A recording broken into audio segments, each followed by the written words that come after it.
Day 3, salvage ship The Wretched, flight engineer Spencer Campbell reporting in.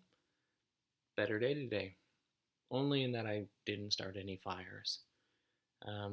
So that's a good start.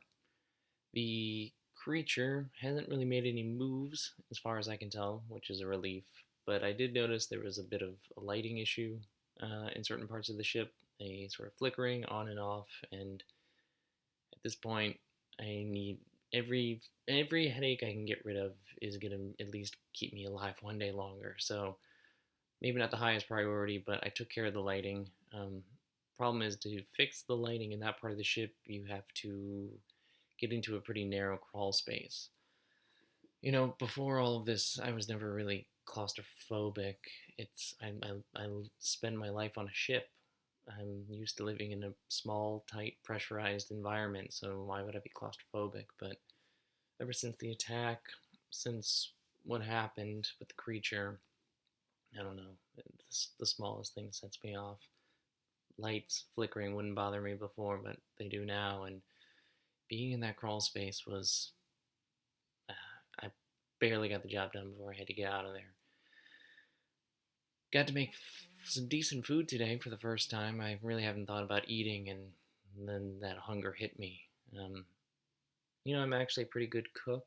Um, there was this woman on the ship, Kate, who I was kind of interested in, and I would brag to her about my cooking and how I could make meatballs to die for. In fact, that was like the last thing I said to her, I think, before it all went down. And looking back, feels pretty horrible, knowing that that's the last thing that I said to her before all of this went down. But made those meatballs tonight, had Fozzie, or Mr. Bear, sit with me at the table, keep me company, and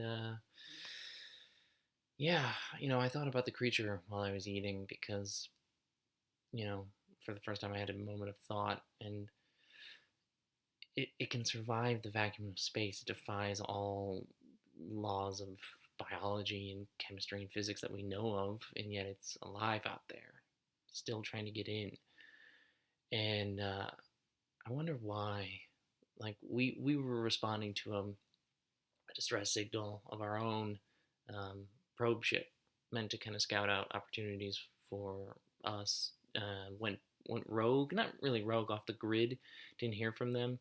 Got a signal, went to look into it, and the creature was on that ship, and then got onto our ship.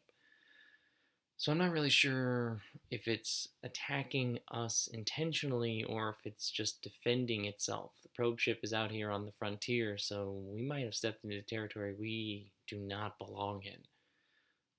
It's not really my job to answer that question. My job is just to get a beacon going and get home, but I don't know. We got to understand what we're going to do with this whole creature and everything when I get back, and I am going to get back. So that's it. End of day 3. Flight engineer Spencer Campbell reporting out.